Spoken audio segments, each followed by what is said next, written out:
And welcome back. This is your man Warrior, and this is another patron roster review. This is KeenH5 from Winchester Squad 1810. That's actually pretty cool, man. So he was wanting me to check out his arena team, try and talk about a Rancor team that he could kind of solo with. The AAT, because he's working on trying to get teams for the AAT that will eventually spill into a HAAT. The possibility of working Resistance, and then what's his next Zeta? What should he be focused on? So the first thing we're going to dig into is the arena, and the first thing I noticed with arena is you're doing well, but there are some key characters that you have that are missing. So let's go into your inventory and let me show you what I'm talking about.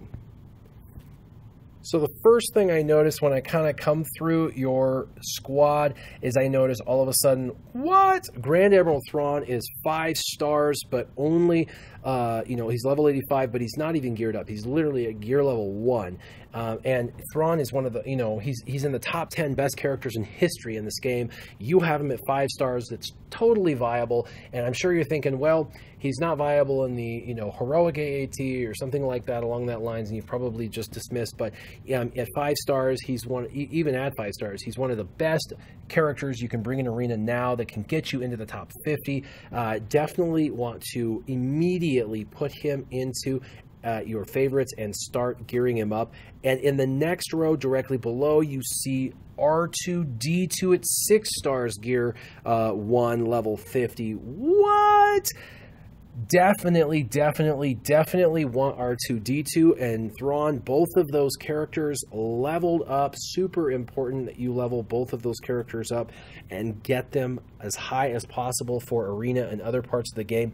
Eventually you'll get their 6th and their 7th star, and when you do, they'll already be geared up, and all you'll have to do is just collect that star, and then you can use them in other areas of the game. But for now, there is no star requirement for arena, so these two characters definitely should be leveled up. Also, I noticed Shoretrooper. I noticed that you've got a auto taunter in Shoretrooper. He's at 4 stars. He's totally viable at 4 stars. You could easily use him as the tank for your arena team because your arena team is missing a tank. This would be an excellent fill-in for your arena team. So you definitely want to, even though he's only 4 stars, continue to try to farm him when you can, or buy occasionally some shards of him out of the shipments. But definitely, even at 4 stars, I would worry about maxing out his abilities and then also continuing to gear him. You've got him at gear 9. Don't stop. It really gets good when they hit gear 10, so just keep going.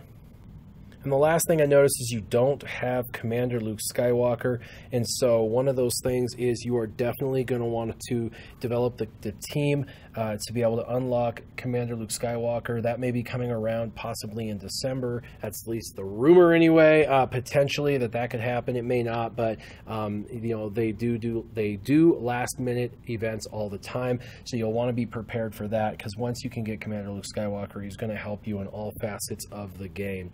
Now, you did mention you want to do work on your resistance, and with good reason. You really think that resistance is going to help you with the raids, the AAT raids. They're also going to help you with Galactic War and whatnot. And so you wanted to know, should you Zeta Finn? Well, I can tell you that is an absolute yes, but you could hold your Zeta for now, and the reason for that is it's going to take some time. Your team is not ready yet. Obviously, you are going to want to.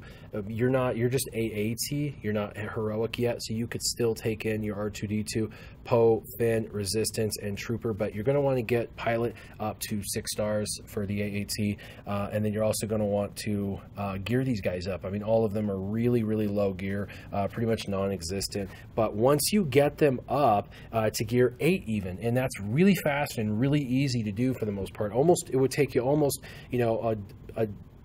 a couple of 1 or 2 days per person, maybe, if that.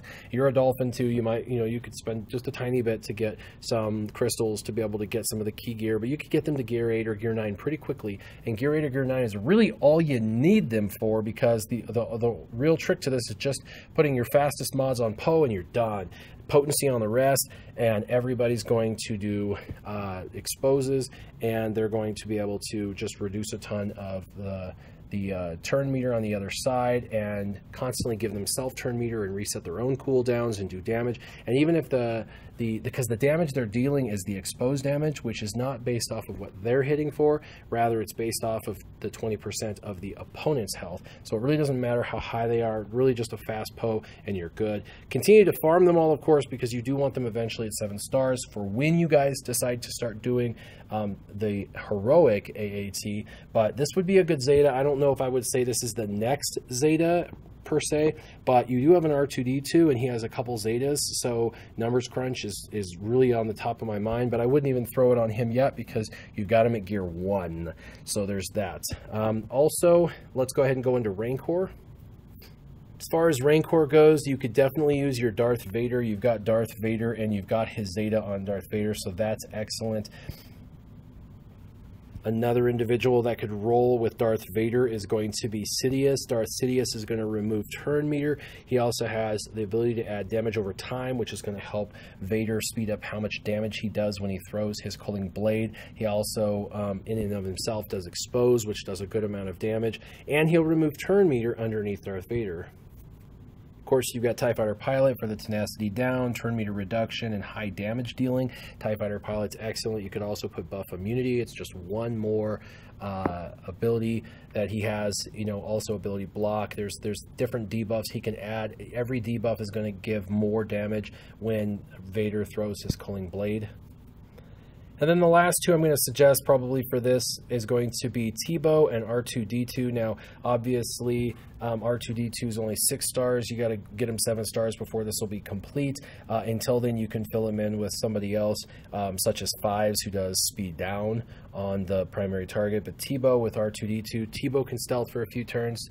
R2-D2 can stealth everybody for a couple turns. That'll just leave Teebo in stealth, which will allow for Teebo to reduce on his basic on stealth takedown 100% turn meter, provided that he passes the potency check. So really, potency as high as possible.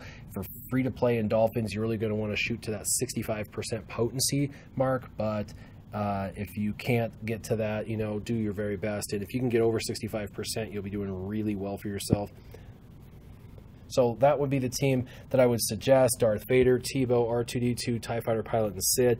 Also keep in mind, until your R2-D2 7 stars, you could potentially fill an R2-D2 slot with another turn meter reducer, such as Jyn Erso or Biston, but you would have to farm them because I noticed you do not have them leveled up and geared up. Your Bistons at 3 stars, so on and so forth. So it's just one of those things. Is it, you know, should you wait or should you just throw in another Sith and allow the other Sith, like your Darth Nihilus, to just go ahead and do his mass kill and his turn meter reduction on basic? So maybe do a fill-in with Darth Nihilus from now. As far as the AAT goes, the AAT and the HAAT are basically about the same, and the reason for that is you're kind of building teams that eventually you're going to use in the HAAT, and so you're going to have very similar team formations.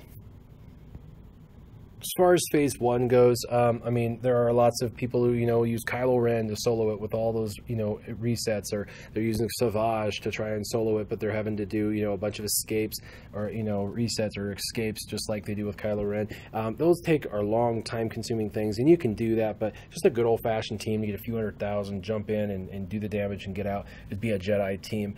You've got Barasafi, really high level, so she's going to keep the team alive, and then you can bring in your damage dealers. One person I don't see in here at all, and I'm kind of surprised that you haven't farmed. I mean, I know you haven't played for quite a year and you are a Dolphin, but is you don't have Jedi Knight Anakin anywhere. And Jedi Knight Anakin is excellent for phase 1. He can put a buff immunity up, health immunity up. He does a good amount of damage, and he can really synergize with Ahsoka Tano. But in the meantime, because of what you have, we'll just deal with what you have. You know, Qui-Gon Jinn, Yoda, Jedi Consular, Luminar, and Barasafi are going to be sufficient for phase 1 to get you your, you know, 80,000 damage that you're looking at possibly getting on AAT, not HAAT. That would probably be more like 300,000 damage.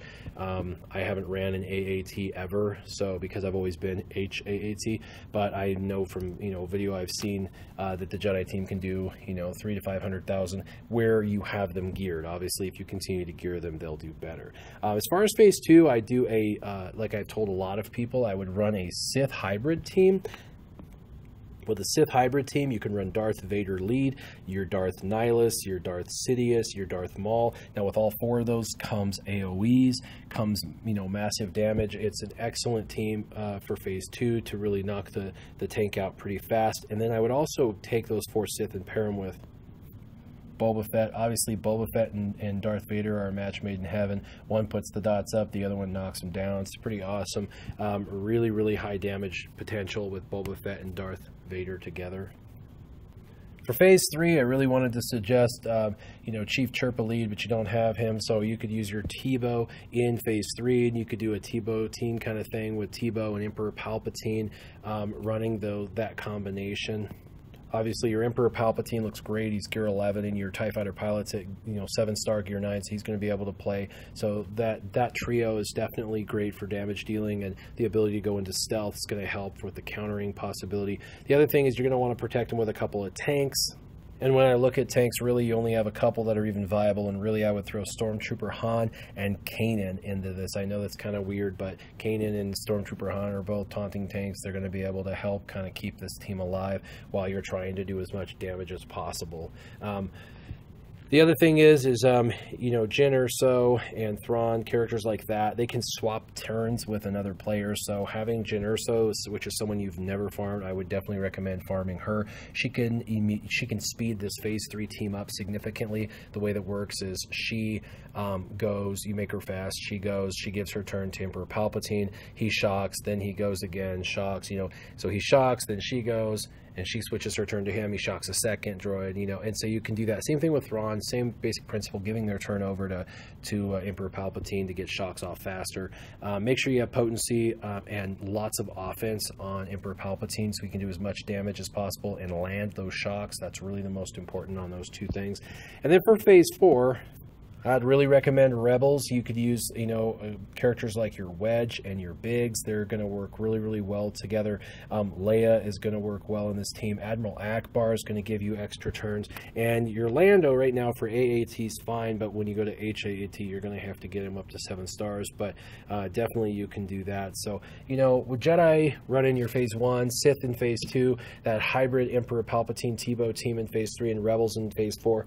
In AAT, you should be able to do enough contribution that you're getting on the board and, you know, you're not in last place, and continue to develop these characters. Obviously, again, you're less than a year into the game, and you do, like I said, on occasion spend just a tiny bit of money. And so with that status, you really want to focus on your Resistance team, and you're also going to want to focus on Grand Admiral Thrawn and R2-D2 and getting CLS and Shoretrooper, but really R2-D2 and Grand Admiral Thrawn really stick out, 5 and 6 stars, just sitting there near the bottom. Gear 1, it's just crazy. I would definitely level those guys up. Give yourself a few more characters to run in Arena that you can flip in and have alternations with what you've currently got. The other thing is you have a 7-star Savage Opress. You could always, if you wanted to, try and run a Savage Zeta, because you were talking about the next Zeta, and obviously Finn's not quite ready, although you could get that team ready pretty quickly. But you could Zeta Savage, and you could run him in the Phase 1 as a secondary team to the Jedi. You could take him in and do a bunch with him, and then once he dies, you could put in the Jedi and do that. Nobody says you can't use more than one team. It's just hard for most people to build more than one team per phase, but definitely. And then once you get your Resistance to 7-star leveled up and whatnot, you'll be able to take them into Phase 2, and you'll smoke all the way through Phase 2, into part of Phase 3, and you'll get a ton of damage, and you'll be super impressed with what they're capable of doing in the raids. So I hope this has helped you kind of focus again on, you know, you should wait for your Zeta, but, you know, yes, definitely Resistance Finn and possibly Savage for Phase 1. Definitely level up Grand Admiral Thrawn and R2-D2. The teams that you're looking at are great. Rancor, your speeds, you're going to want to focus on up to 180 speed if possible in Arena. But all in all, you're doing really well. I mean, you've got yourself in the top 50 for fleet. That's excellent. I'm not even gonna, you didn't ask for suggestions, and I'm not even going to give you suggestions. Looks like you're having fun, doing really good with the team you have now, and definitely with your arena team.